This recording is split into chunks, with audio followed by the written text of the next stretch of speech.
You're listening to today's inspirational message on the Proverbs with Kurt Bjorklund.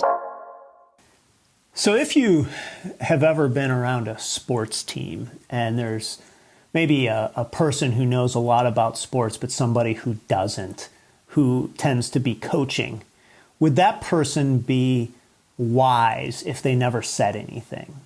I remember taking on coaching my kids' soccer once, and I didn't understand the game very well. I didn't even know all the rules. And if there had been parents there or other people around who knew soccer and knew how to give drills and understanding, it would have been helpful if they had come forward. And my point is just this, and that is wisdom is not intended to be private.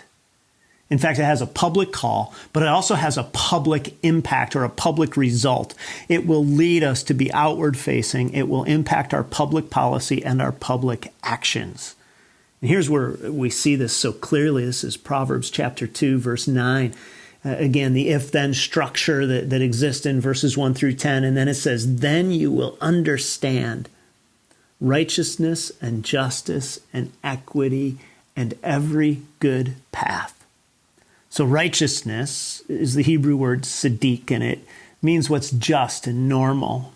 Justice is the Hebrew word mishpat, and it means what's proper, what the law demands. And equity is a word that connotes something that's even and has a smooth flow. In fact, according to one of the celebrated Hebrew lexicons known as BDB, or Brown Driver Briggs, it says that this is used of wine flowing smoothly, meaning that it's distributed well. If you've ever been poured a glass of wine and maybe somebody you know well and they pour themselves a big one and you a small one, and you say, well, what's up with that?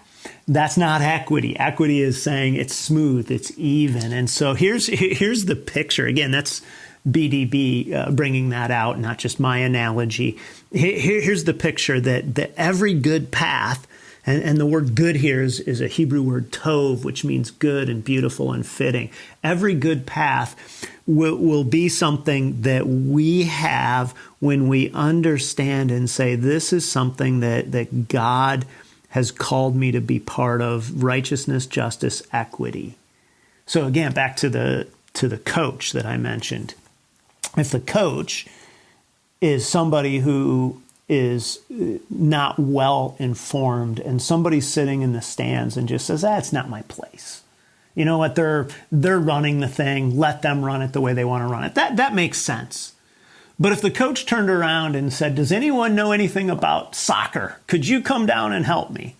And the person just sat there and watched the disaster of the 5-year-old soccer team, 7-year-old soccer team, and said, I know a lot about soccer, but I don't want to get my hands involved, or I don't want to be offensive. I don't want to be engaged. Would that person still be wise or good? And if the person were an assistant coach and they just said, I'm not going to say anything, even though I know what could be good here, would that be helpful in any way? And the answer is obviously no. And so wisdom leads us outward. It leads us to what I'm going to say is public policy and public action. Now, by public policy, what I'm referring to is these words, justice and righteousness and equity and every good path, are things that people of faith should be the champions of. People who are righteous in God's sight, who are wise, will be champions of these things in culture, in friendships, in society, of saying these things need to matter. There's certainly a movement for diversity and equity and inclusion training, DEI, and much of that is debatable from some people's viewpoint, and others see it as essential. But righteousness and justice and equity living should never be something that's debatable, because real wisdom pushes us outward, pushes us toward God. So my question today, just for you, is, have you been pushed outward? Have you been pushed toward including and giving yourself in the community? There's a quote that I love that I'm going to use several times during this time. And it's about righteousness. And it is really a quote that says this, and that is, the righteous will disadvantage themselves for the community, but the unrighteous will disadvantage the community for themselves. And that begins to show us a little window into what wisdom looks like. Thanks for joining us here today. There's a lot of great content to explore on Orchard Hill Plus and on the Orchard Hill main feed from the weekend. Have a great day.